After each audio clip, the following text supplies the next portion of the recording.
Madame, Monsieur, chers amis de Port-Royal, c'est avec joie que je vous retrouve pour cette nouvelle saison des Minutes. Avec tous les contributeurs, nous espérons que ce nouveau confinement ne rimera pas seulement avec isolement, mais aussi avec étonnement, approfondissement, et même pourquoi pas avec divertissement, grâce au trésor que recèle l'histoire de Port-Royal. Puisque nous sommes entre nous, je voudrais vous présenter aujourd'hui un personnage dont je me sens particulièrement proche, puisque nous sommes nés sous les mêmes cieux, à quelques siècles de différence.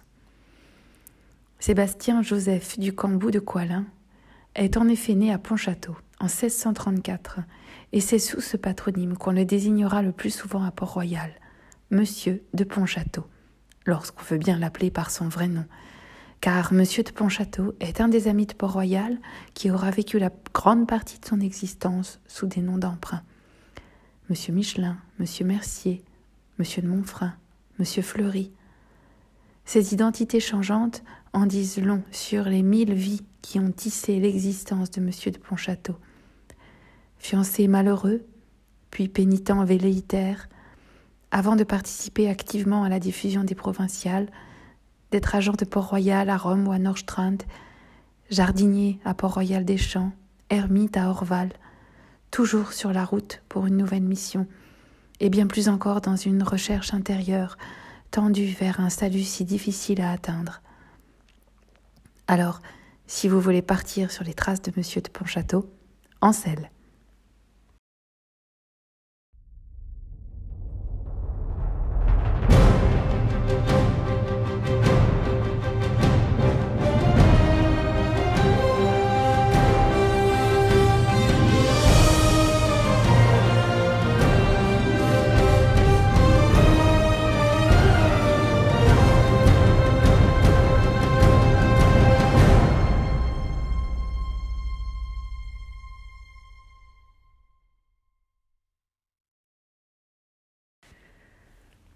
Né le 20 janvier 1634 dans le château familial, Sébastien Joseph est le troisième garçon d'une fratrie qui verra naître encore 2 filles.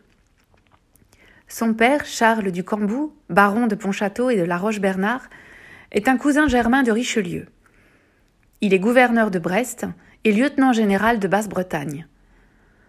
Sa mère, Philippe de Burges, meurt alors que Sébastien n'est âgé que de 2 ans. Troisième garçon de la fratrie, Sébastien est promu à l'état ecclésiastique. Dès l'âge de 7 ans, il obtient du pape des bulles pour 3 abbayes bretonnes, Genneton, la Vieux-Ville et Saint-Gildas-des-Bois. Ces abbayes représentent un revenu de 15 000 livres par an, ce qui permettra au jeune homme de s'établir dans le monde. En 1642, Sébastien, âgé de 8 ans, entre au collège des Jésuites à Paris. Il perd son père 6 ans plus tard, mais n'emmène pas moins la vie des grands seigneurs, quoiqu'il soit destiné à entrer dans les ordres. Toutefois, précisent ses biographes, le jeune homme s'interroge sur la doctrine religieuse enseignée par les pères jésuites. C'est plus probablement la lecture de la Fréquente Communion d'Antoine Arnauld et celle de la vie des saints-pères du désert par Robert Arnauld d'Andilly qui révèlent à Sébastien son idéal de retraite et de pénitence. Il a alors 17 ans, et aiguillonné par un enthousiasme juvénile, il fait des confessions de saint Augustin son livre de chevet, se rend assidûment aux prédications d'Antoine Singlin à Port-Royal de Paris, et décide quelques mois plus tard d'entrer chez les Chartreux. Le prieur des Chartreux d'Orléans renvoie prudemment le jeune homme à son directeur spirituel, Antoine Singlin, pour approfondir son discernement. Nous sommes en 1651. Commence alors pour Monsieur de Pontchâteau plus de 10 années d'aller-retour incessant entre des expériences ascétiques et des épisodes mondains où le jeune homme s'étourdit de divertissement et de voyage. Antoine Singlin avait bien repéré chez Sébastien un tempérament anxieux, avide de stabilité, mais combattu par des habitudes de vie aristocratiques et l'ambition que nourrissait pour lui sa famille. Celle-ci s'opposait par exemple à ce que Sébastien se défasse de ses 3 abbayes, une première étape sur le chemin du dépouillement que lui avait suggéré Singlin. Son précepteur cherche aussi à l'éloigner de Port-Royal, en lui faisant goûter à la vie mondaine à Lyon, puis à la cour d'Anne d'Autriche. Mais il suffit d'une visite dans une de ces abbayes ou d'une retraite à Port-Royal pour que M. de Pontchâteau renoue avec ses désirs de vie pénitente. Mais Singlin, tout comme les autres messieurs de Port-Royal, est sceptique en constatant combien la santé du jeune homme est éprouvée par les austérités qu'il s'impose. Finalement, en 1656, M. de Pontchâteau choisit de se retirer avec les solitaires aux champs. C'est alors que le groupe des messieurs est dispersé sur ordre du roi et doit trouver refuge à Paris, dans une maison du faubourg Saint-Marceau. Sébastien offre alors ses services à Antoine Lemaître, Antoine Arnauld, Pierre Nicole, Pierre Thomas du Fossé, notamment en consignant par écrit les miracles survenus à cette époque à Port-Royal de Paris, où était exposée la Sainte Épine, une relique qui venait de guérir Marguerite Perrier, nièce de Blaise Pascal et pensionnaire au monastère. Mais l'appel des voyages et des divertissements mondains rattrape Sébastien. Il décide de partir en Bretagne pour visiter ses abbayes et assister aux États de Bretagne. Là, il se lie avec d'autres jeunes abbés qui l'entraînent dans un projet de voyage à Rome, où il part en septembre 1658, sans même avoir salué Singlin. Avec ses amis, il loue un palais et profite des délices intellectuelles, artistiques et mondaines de la ville éternelle. Sébastien approfondit son goût pour les antiques, collectionne les gravures et se passionne pour les jardins. À nouveau, ses aspirations à une vie solitaire et pénitente le taraudent et le poussent à rentrer à Port-Royal, où il reçoit un accueil plutôt frais de la part des messieurs. Il songe alors à se marier, poussé dans cette voie par sa sœur, Madame d'Épernon. Sa fiancée lui demandant de remettre de l'ordre dans sa pratique religieuse, il s'adonne de nouveau aux exercices de piété. Et le jeudi saint 22 mars 763, alors qu'il se confesse, il se sent profondément et définitivement appelé à une vie de pénitence et non au mariage. Sa fiancée en mourra quelques mois plus tard. Elle avait 22 ans. Et sur cette période d'incertitude, M. de Pontchâteau écrira plus tard à une amie « J'ai toujours été un des plus misérables hommes du monde. Pour vous dire le mauvais usage que j'ai fait de cette connaissance des vérités, il faudrait un livre. Et je rougirais de vous faire voir mes désordres qui sont au-delà de tout ce que vous pouvez imaginer, car je suis sûre que vous ne savez pas seulement ce que c'est. J'ai donc retourné à mon vomissement. Je menais pendant 5 ou 6 ans la plus abominable vie du monde, sans approcher des sacrements, et je pensais la terminer en me mariant.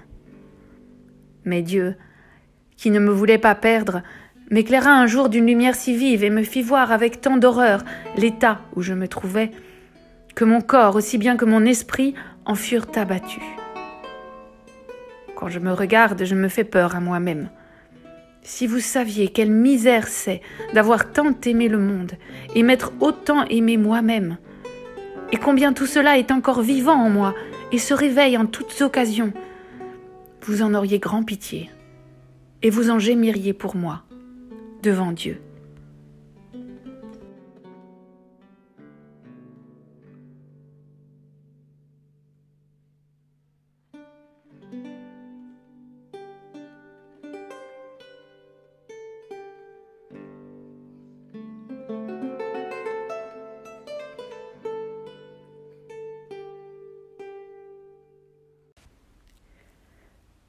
Cette fois, M. de Pontchâteau ne revient pas sur l'orientation qu'il souhaite donner à sa vie.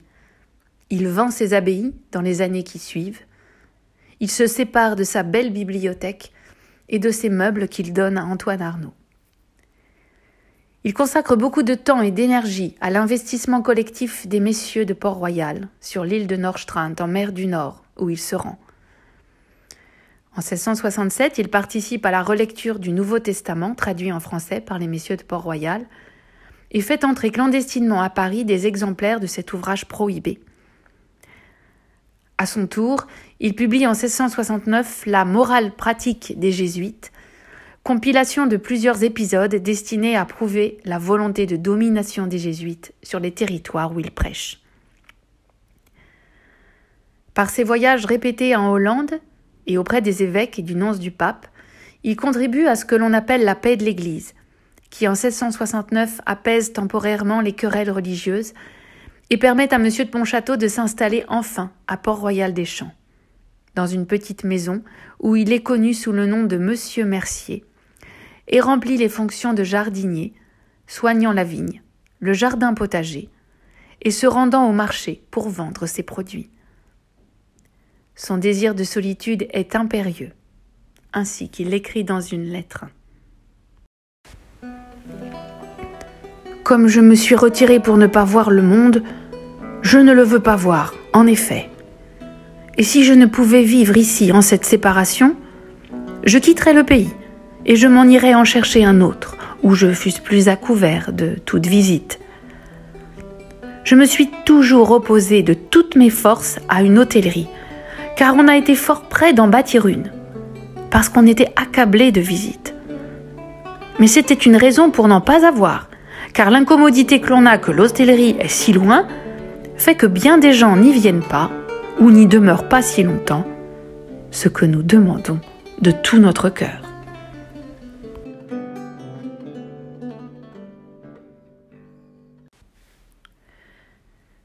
Mais en 1677, à la demande de ses amis, M. de Pontchâteau accepte de poser sa bêche et de reprendre son habit aristocratique. Sa connaissance de l'italien et sa culture littéraire et mondaine font de lui l'agent secret tout désigné pour partir à Rome avec une mission délicate: défendre la cause augustinienne auprès du pape Innocent XI et faire reconnaître la pureté de la doctrine de Port-Royal en suscitant des amis et des protecteurs à Rome. Il se fait alors connaître sous le nom de Monsieur Duménet. Sa mission est une réussite, mais c'est soulagé qu'il retrouve sa retraite et sa vie simple à Port-Royal des Champs. En 1679, la mort de Madame de Longueville prive Port-Royal de sa protectrice auprès de Louis XIV.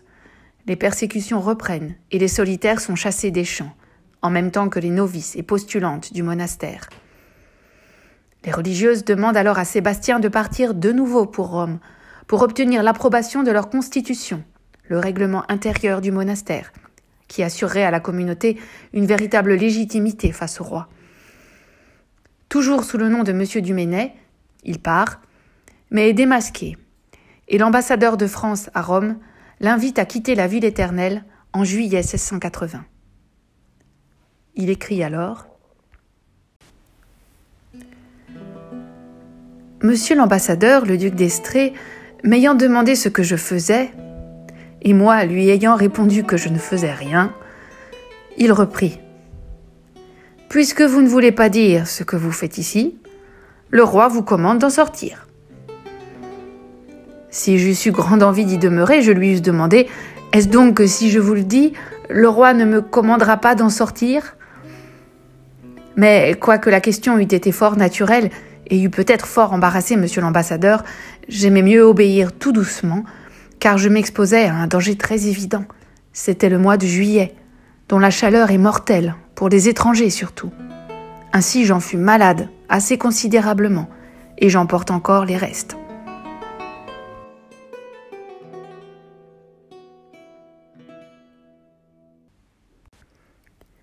Commence alors une vie d'errance et d'inquiétude pour celui qui ne peut plus se rendre à Port-Royal des Champs et qui n'est toujours pas rentré en grâce auprès de Louis XIV. Il écrit à une correspondante: « Je ne puis me renfermer dans Paris, et j'ai de la peine à m'en aller bien loin. Je vous avoue que lorsque je me vis dans une hôtellerie la veille de Noël, que je me trouvais dans une chambre après avoir entendu la messe de minuit, et que je pensais à ce qu'on faisait chez nous, à Port-Royal, je me suis mise à pleurer. Et pour peu que je me laisse aller, je le ferai encore, présentement. » Il choisit finalement l'abbaye d'Orval, entre Sedan et Luxembourg, où on fait bon accueil aux amis de Port-Royal. C'est sous le nom de M. Fleury qu'il se présente à l'abbé en juin 1685.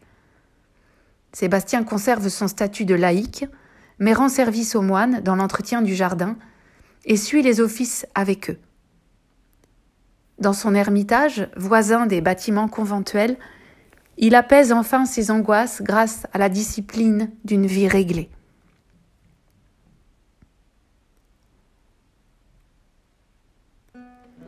Je devrais vous dire ce que c'est que ce désert. C'est un vallon entouré de montagnes assez hautes, au fond duquel passe une rivière assez poissonneuse. Ce n'est le chemin d'aucun lieu, et on n'y voit passer personne, que des gens qui s'égarent quelquefois dans les bois. On ne voit que le ciel et on n'entend aucun bruit dans ce lieu.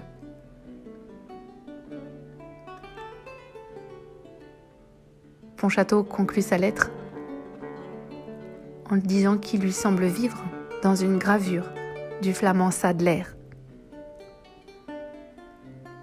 J'avais cru que certains paysages de Sadler étaient faits à plaisir, mais je pense qu'il avait été en ce lieu-là, car j'y en ai trouvé de tout à fait semblables à un que j'avais mis à part dans ma collection pour le garder.